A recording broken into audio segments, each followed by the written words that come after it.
la purification des lépreux, Lévitique 14, pour la purification avec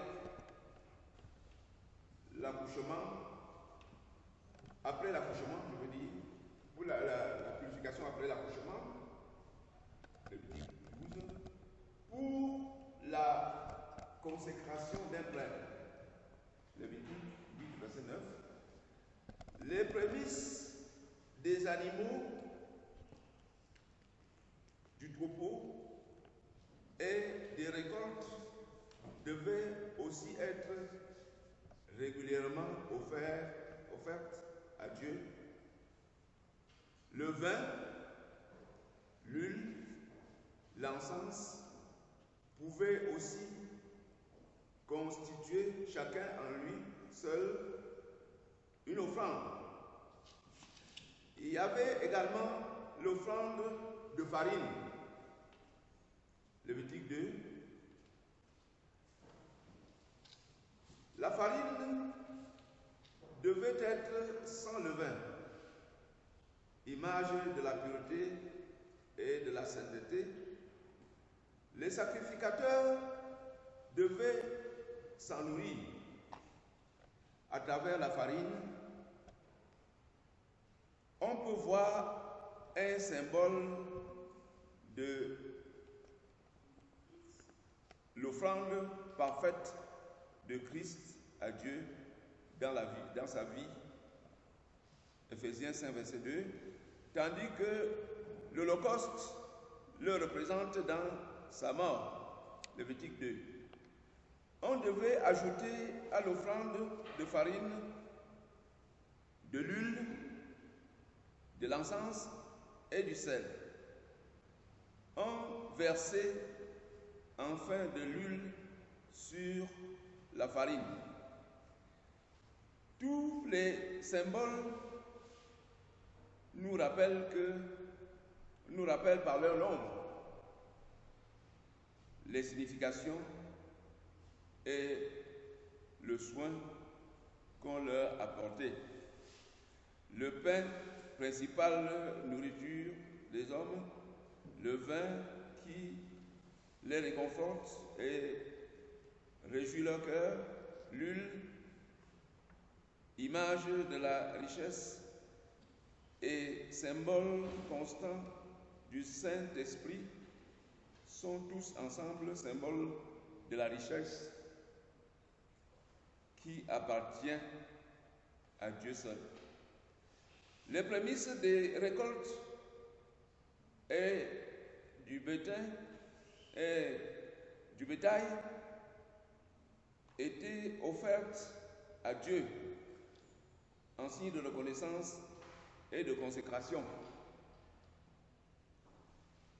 Un détail important à relever, c'est que les prémices comprenaient tout ce qu'il y aura eu de meilleur en huile, en mou, jus de raisin non fermenté, à partir duquel se fait la vinification, jus de fruits, de végétaux en blé et les premiers-nés des animaux purs, c'est-à-dire les animaux propres à la consommation, ceux des hommes et des animaux impurs devaient être rachetés, c'est-à-dire on devait les remplacer. Les types de sacrifices.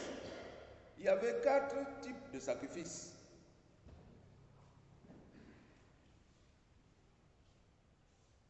L'Holocauste, l'animal où les animaux devaient être brûlés tout entiers pour rendre hommage à Dieu, pour lui être reconnaissant à cause de ses bienfaits. L'offrande de farine. Cette offrande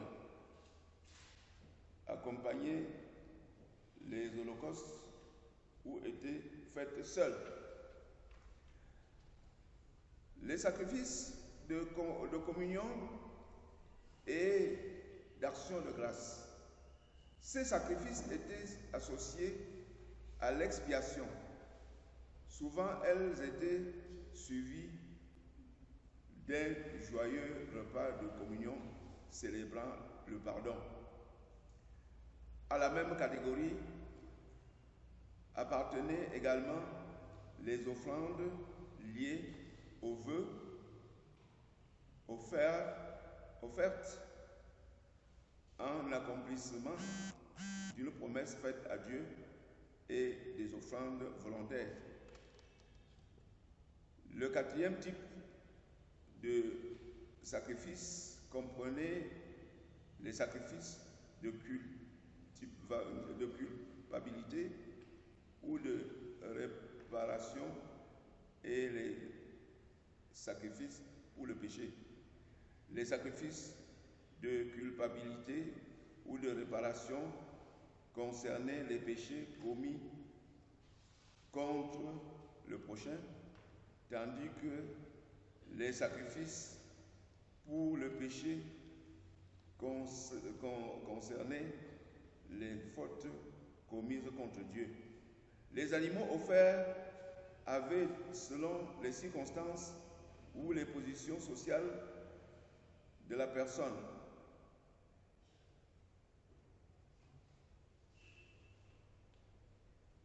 les animaux offerts variaient selon la position sociale ou la personne.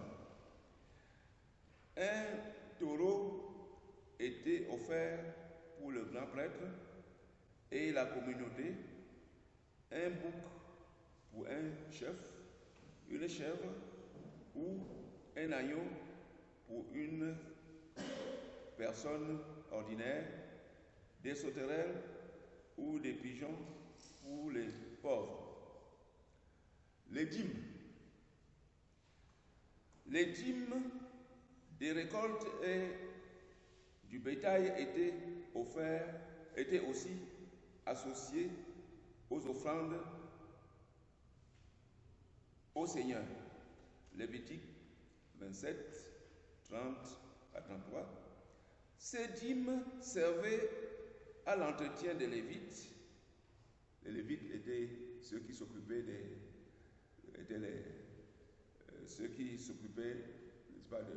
du peuple. Donc, ces dîmes servaient à l'entretien des Lévites. Devant l'abondance, la variété des offrandes et des sacrifices caractérisant le culte israélite, je crois que nous devons être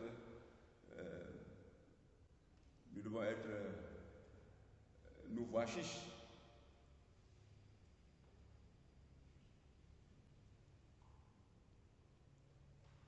On peut se poser la question de savoir pourquoi ne pas honorer Dieu avec nos vies et nos biens. Les offrandes, les collectes et la dîme dans le Nouveau Testament. Dieu, dans sa bonté infinie et sa grâce débordante, a donné aux hommes son Fils unique, Jésus-Christ, en sacrifice parfait et suffisant pour nous sauver de nos péchés. En retour, nous devons nous aussi tout lui donner en signe de reconnaissance. Nous devons nous offrir tout entier à lui en offrande sacrifiée par l'Esprit Saint. Romains 15, verset 16. Les offrandes, les collectes et la dîme dans le Nouveau Testament. Au temps du Nouveau Testament, les sacrifices de l'Ancien Testament avaient encore cours selon la loi. Les sacrifices furent offerts pour Jésus lors de sa présentation au temple. Vous vous rappelez, Luc 2, verset 24. Jésus célébra la Pâque juive avant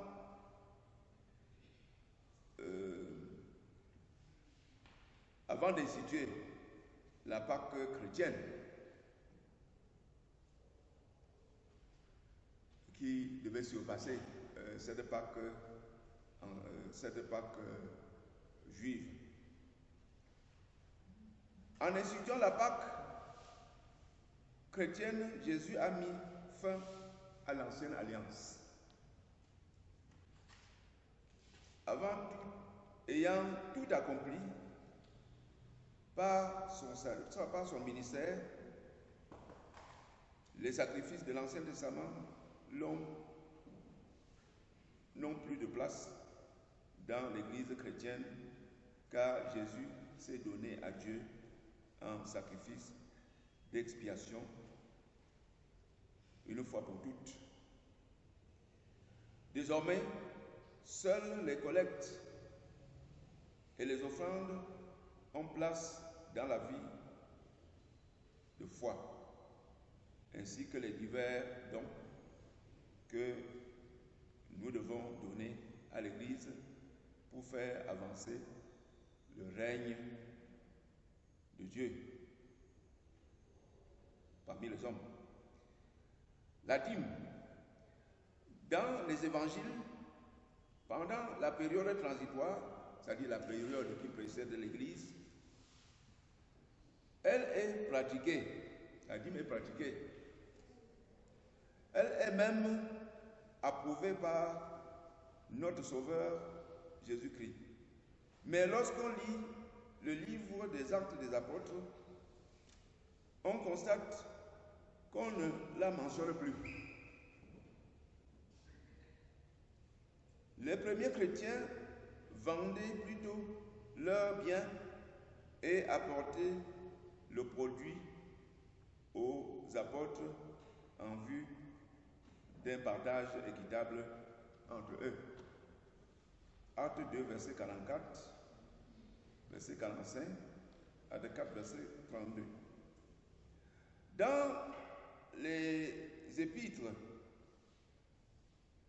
la dîme est remplacée par les collectes volontaires.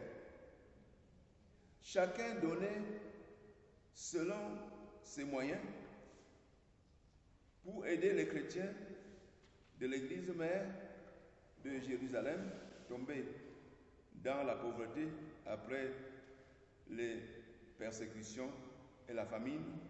Chaque chrétien des églises d'origine païenne devait mettre de côté le premier jour de la semaine une offrande. 2 chapitres de la deuxième épître de Paul aux Corinthiens traitent de la question de ces dons offerts aux chrétiens de Jérusalem et devait nous éclairer sur la meilleure façon de faire la libéralité.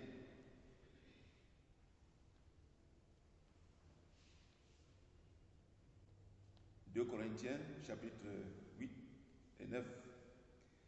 Toujours dans le Nouveau Testament, on constate que des églises ont fait des dons volontaires à des serviteurs de Dieu. Par exemple, les Philippiens ont fait des dons à Paul, Philippiens 4, verset 1 à 16. Gaius a pourvu aux besoins des frères chrétiens, même des frères étrangers à la communauté. 3 Jean 5, verset 6. Selon le Nouveau Testament, selon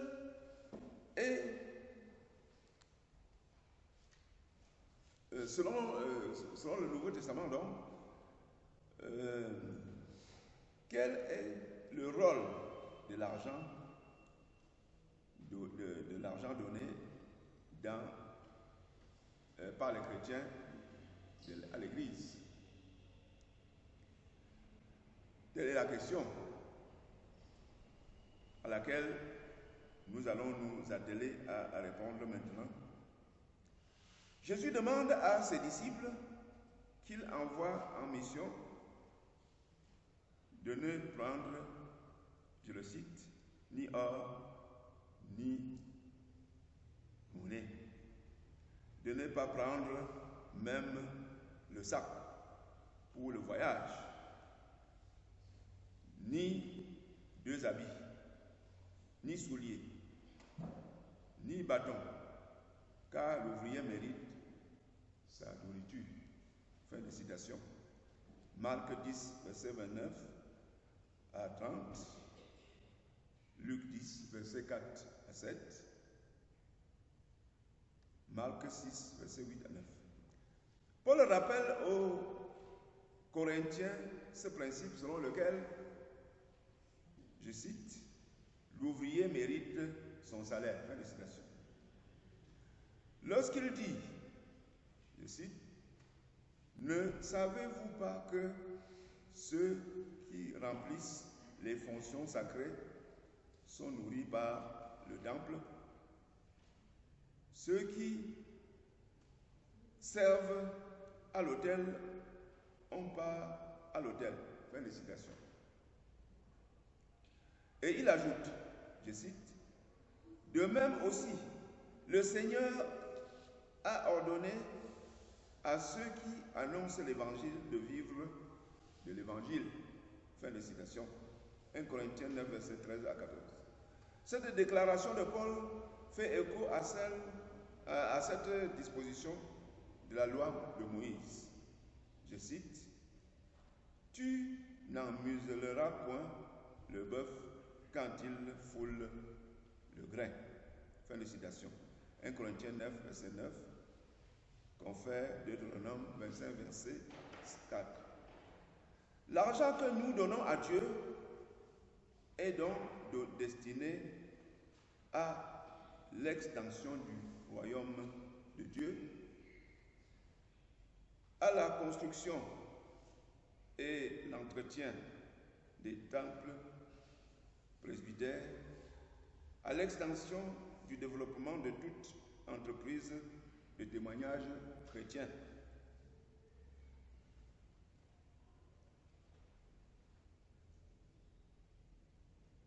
L'offrande dans l'Église évangélique du Cameroun.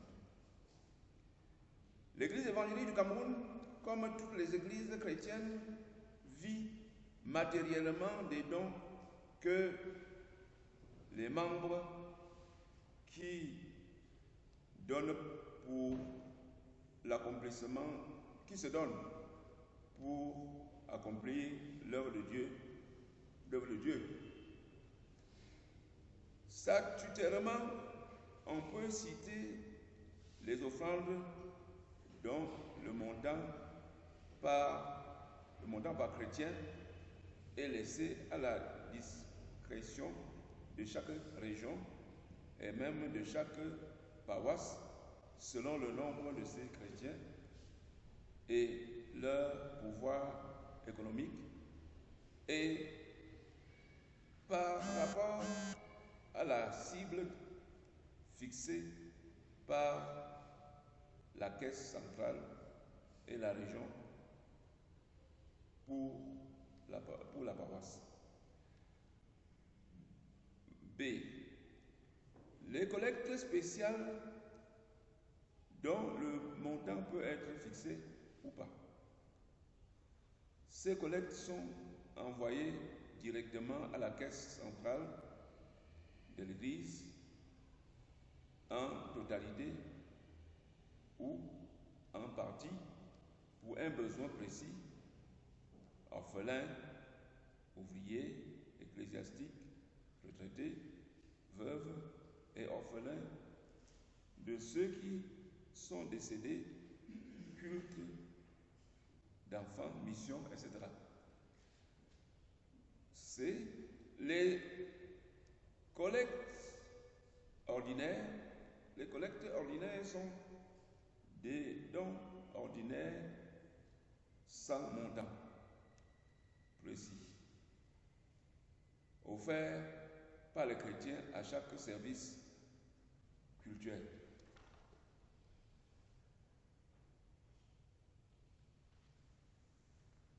Les dons de reconnaissance qui nous intéressent beaucoup ce soir, les dons de reconnaissance sont des dons annuels qui tirent leur lointaine origine de la Bible, c'est-à-dire des moissons, des fêtes des moissons de l'Ancien Testament. Exode 23, verset 16, Exode 34, verset 22, Deutéronome 26, verset 1 à 11. Cela, dans l'Ancien Testament, les fêtes, les dons de reconnaissance n'ont pas un moment où on donne. Quand quelqu'un a les prémices, quand quelqu'un a eu, n'est-ce pas, à récolter par exemple ses prémices, il enlève là-dedans ce qui est meilleur, il donne à Dieu. Donc, quand l'Église a tiré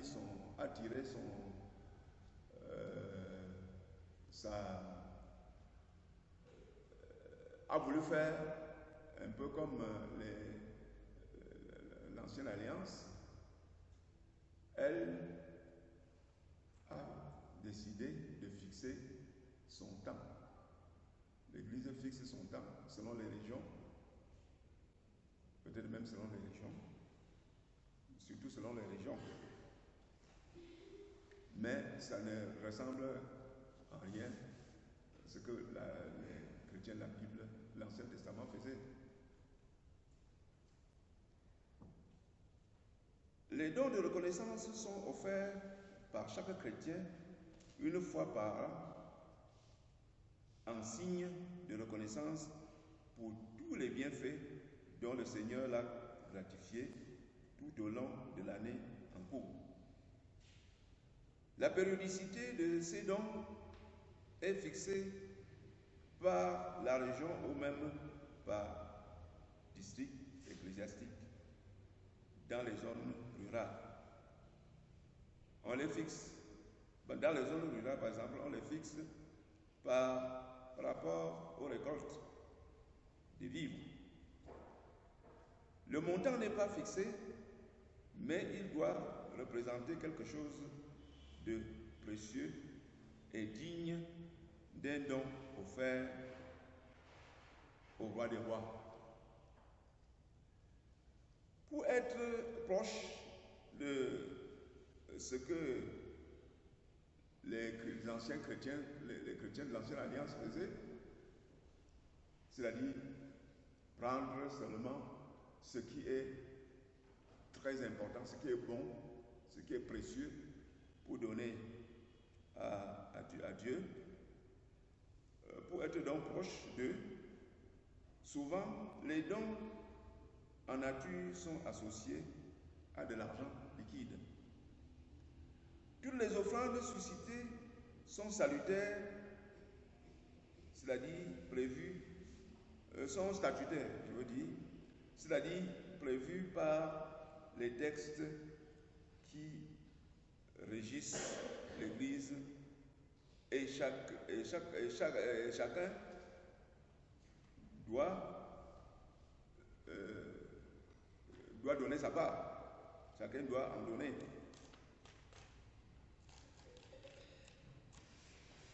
En dehors de ces offrandes, cependant, il y a des dons offerts dans les communautés chrétiennes pour les constructions des temples, des presbytères et tout autre édifice utile pour le témoignage évangélique ou les activités paroissiales. Il y a aussi diverses aides qu'on peut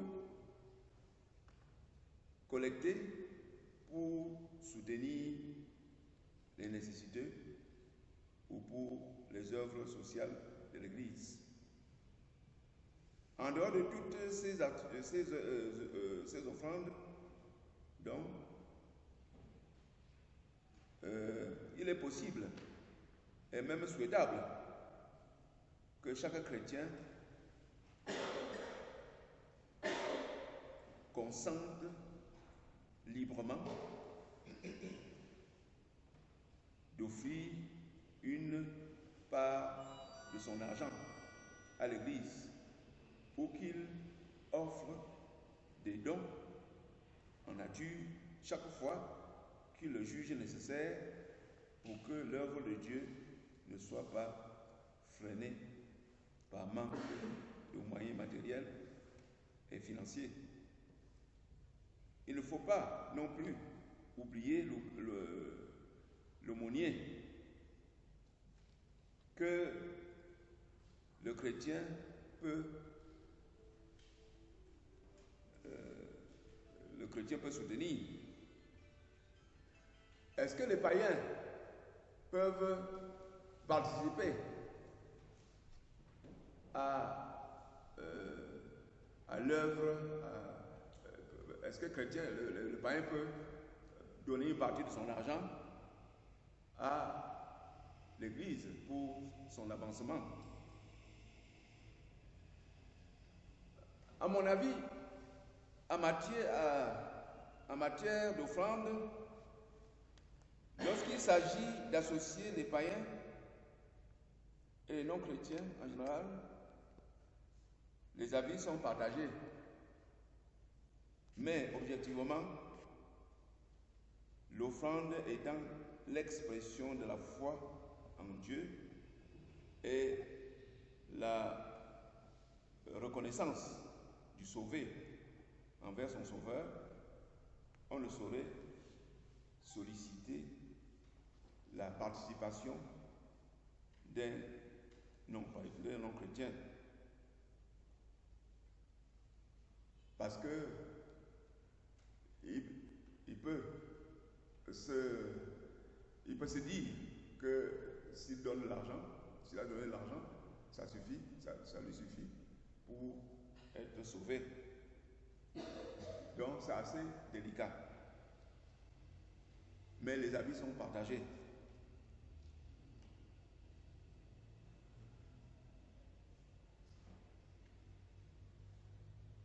Merci. Merci. Est-ce qu'on peut acclamer le Seigneur déjà pour cette première partie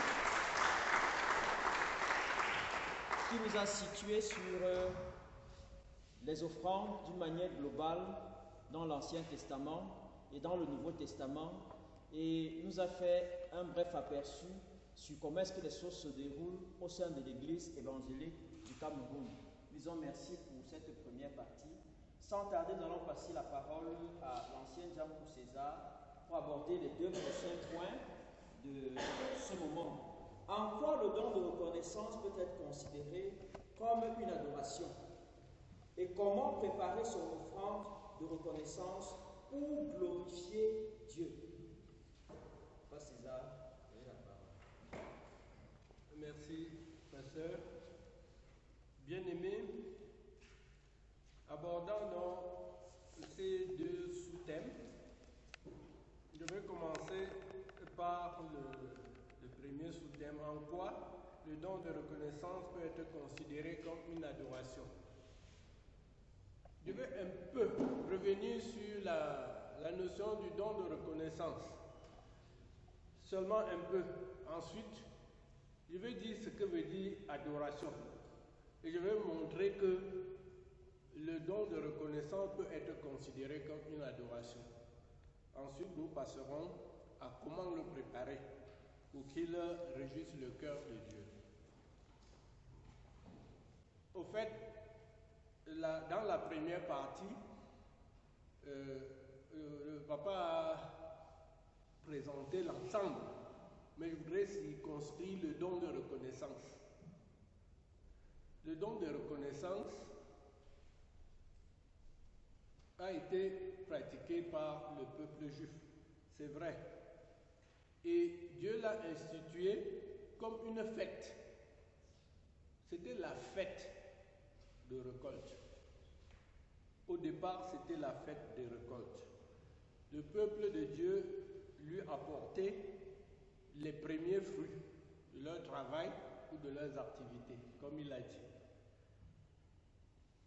C'est pour ça qu'il a parlé des fêtes de moisson, fêtes des huttes et fêtes des récoltes.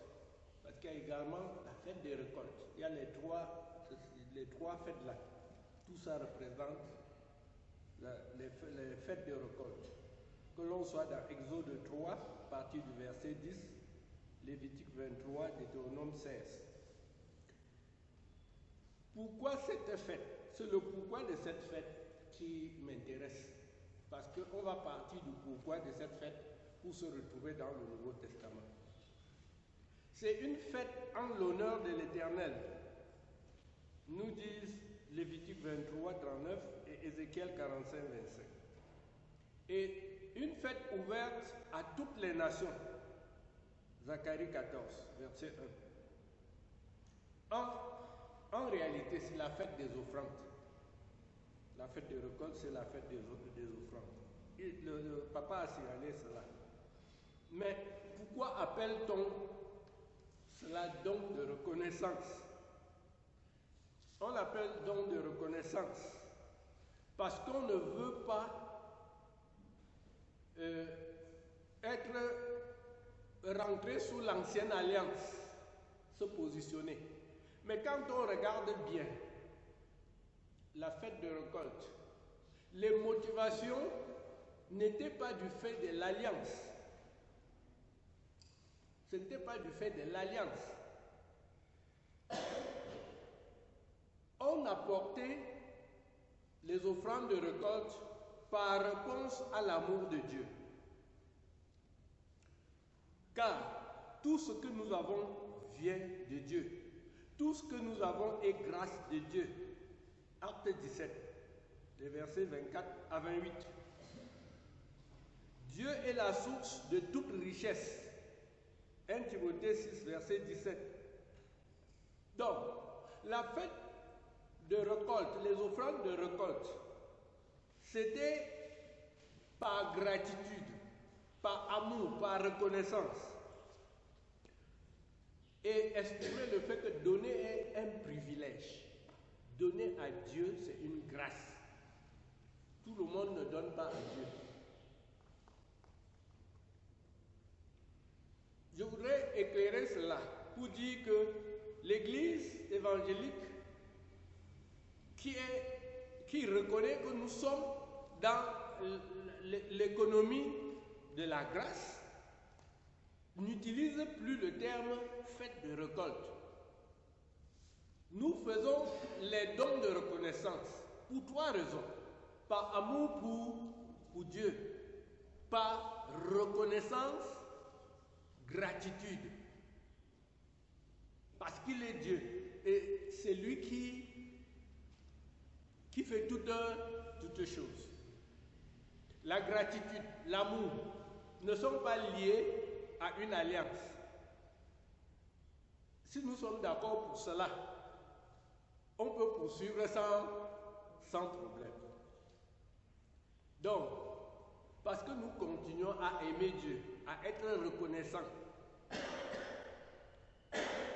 nous devons le manifester par différents moyens. Et parmi ces moyens, il y a bien sûr l'offrande, mais il y a d'autres moyens. On peut donner son temps par reconnaissance, on peut donner plein de choses par reconnaissance ou par amour pour Dieu. C'est seulement cette petite précision que je voulais faire pour dire que l'amour n'a pas sa période. On aime dans l'Ancien Testament, on aime dans le Nouveau Testament. On est reconnaissant dans l'Ancien Testament, on est reconnaissant dans le Nouveau Testament. C'est seulement ça que je voulais dire, que l'Église prenant conscience de ça, ne voulait pas qu'on croie qu'ils sont en train de reproduire les choses de l'Ancien Testament, a préféré le terme don de reconnaissance et non fait de récolte. Voilà. Maintenant, puisqu'il faut dire que c'est une adoration, montrer comment c'est une adoration. J'éclaire un peu le terme adoration. Adoration, que ce soit dans l'Ancien Testament ou le Nouveau Testament, signifie 4 choses. La première des choses, c'est bénir l'Éternel. C'est traduit dans l'hébreu par barak. Bénir l'Éternel. C'est traduit par barak. Et dans le Nouveau Testament, dans les termes grecs, on utilise eligatos pour traduire cela. Parce qu'il y a 2 bénis. Il y a le béni qui est l'adoration, il y a le béni qui est la louange. Les deux, ce n'est pas la même chose. Donc, pour le béni qui est l'adoration, c'est barak. L'autre béni, c'est la louange. Et il est exprimé par yada.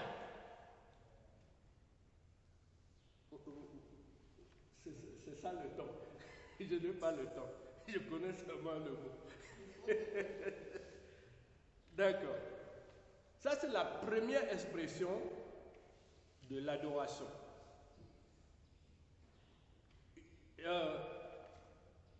L'autre expression de l'adoration, c'est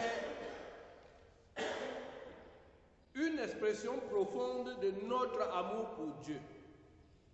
Donc, première signification, bénir Dieu. Deuxième signification, exprimer notre amour pour Dieu. Et c'est traduit également dans l'Ancien Testament par le mot en hébreu par shaka, qui signifie se prosterner en l'honneur de Dieu, en hommage à Dieu. L'expression d'un profond amour pour Dieu. Les gens ne se prosternaient pas pour autre chose. Ils se prosternaient par amour. Un amour, si on peut dire, excessif pour Dieu. Et il est traduit en grec par proskuneo. C'est le mot grec correspondant. Ça signifie prosterner. Se prosterner, ça signifie aussi aimer Dieu de manière très profonde. C'est ça l'expression, la deuxième signification de l'adoration. La troisième signification de l'adoration, c'est le respect. Le respect pour Dieu, le respect profond pour Dieu, qui nous pousse à être humble, à craindre. On dit même, on tremble devant Dieu.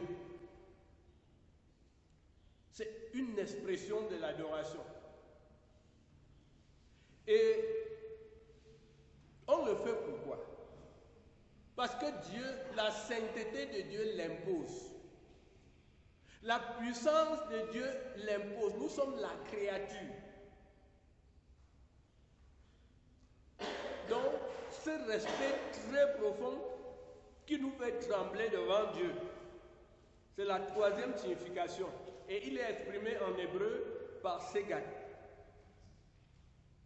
qui signifie grande crainte, profond respect, tremblement devant Dieu. Bon, on le trouve peut-être dans Psaume 95, 3 à 7, Psaume 96, 9 et 10. ça poussait les gens à se courber, exprimer leur soumission, leur abaissement devant Dieu. Ça, c'est la troisième signification de l'adoration. Son correspondant grec, c'est Sebouma. La quatrième signification de l'adoration, c'est le terme qui est exprimé en hébreu par abat et en grec par latreno. Il s'agit de servir Dieu, œuvrer pour Dieu, travailler pour Dieu, pour sa gloire. C'est exprimé dans Genèse 12, verset 1 par exemple, pour le cas d'Abraham. Je voudrais donc qu'on ait ces 4 façons de comprendre l'adoration. Pour que maintenant, quand on prend le don de reconnaissance,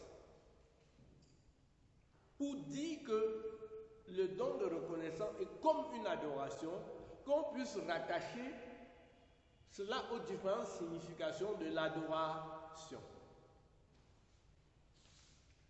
Donc, sous ces 4 angles, on parle de l'adoration. Et j'ai bien dit qu'il faut le distinguer de la louange. La louange, c'est faire l'éloge de Dieu. C'est vanter Dieu. Ça, c'est la louange. Je le dis parce que il y a des avis partagés. Il y a certains qui ont pris des raccourcis. Ils disent que adorer Dieu, c'est dire qui Dieu est. Louer Dieu, c'est dire ce que Dieu a fait. C'est trop simpliste. Quand on prend tous les termes, les 16 termes que nous venons d'expliquer là, c'est trop simpliste. L'adoration, c'est plus que dire qui est Dieu. Donc, je voudrais faire cette petite nuance avant de dire maintenant en quoi le don de reconnaissance peut être considéré comme une adoration. Le don de reconnaissance peut être considéré comme une adoration parce que c'est l'expression de notre profond amour pour Dieu. Vous voyez que dans les 4 significations, il y a une signification de l'adoration qui est l'expression de notre profond amour pour Dieu. Donc le don de reconnaissance, parce qu'il est l'expression de notre profond amour pour Dieu, est comme une adoration. Le don de reconnaissance, c'est une expression de notre reconnaissance à Jéhovah Jireh, le Dieu qui pourvoit toutes choses. C'est une façon de faire bara, de bénir Dieu. Hein? On bénit celui qui, on dit que l'arroseur sera arrosé. Donc, le don de reconnaissance, on peut prendre cette image-là pour montrer que, puisqu'il s'agit de bénir Dieu, c'est une adoration. Ce que nous donnons pour le don de reconnaissance sert à quoi? Cela sert à faire l'œuvre de Dieu, s'occuper des serviteurs de Dieu, s'occuper de la maison de Dieu, s'occuper de l'œuvre de Dieu en général. Quand on regarde dans ce sens, celui qui fait son don de reconnaissance, il participe à l'œuvre de Dieu.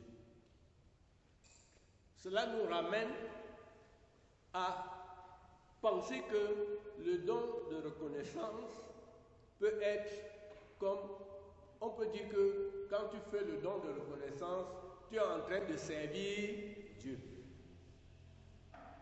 Ça va dans le sens de œuvrer pour la gloire de Dieu. Donc c'est une adoration. Au fait, nous donnons pour la gloire de Dieu. L'autre chose que je voudrais dire, on ne peut pas adorer Dieu sans les offrandes. On ne peut pas adorer Dieu sans se prosterner. Je parle de la signification que nous avons expliquée tout à l'heure. Parce que c'est Dieu. La première réaction de quelqu'un qui est normal, quand il est devant Dieu, c'est de s'aplatir, de reconnaître qu'il n'est rien et que Dieu est... Voilà. C'est ça, c'est pour cela qu'on se prosterne. Celui qui a compris, vous voyez qu'il faut une lutte personnelle, une bagarre personnelle pour arriver à se prosterner, parce qu'il y a 3 positions de prosternation. On peut se prosterner seulement en baissant la tête, pour ne pas regarder la sainteté de Dieu. On peut se prosterner en s'agenouillant. Celui qui s'agenouille, c'est celui qui a capitulé. Ça veut dire qu'il a tout abandonné. Il est tout à Dieu. Quand tu attrapes un bandit, qu'est-ce qu'il fait? Il s'agenouille, non? Pour dire que vraiment, tu m'as eu. Je ne peux plus. C'est une position de prosternation. Mais la position qu'on peut dire, l'idéal de prosternation, c'est d'être couché, la face au sol. C'est d'être couché, la face au sol. C'est pour ça que dans l'adoration, il faut tenir compte de ça. Ça vient du cœur. L'adoration vient du cœur, parce qu'on adore Dieu en esprit. Et nous savons que notre cœur et notre esprit, c'est la même chose, non? C'est la même chose. Le Seigneur a dit que nous devons adorer Dieu en esprit et en vérité. Nous devons comprendre cela. Donc, c'est ça les liens que j'ai essayé de faire entre l'adoration et le don de reconnaissance. Maintenant,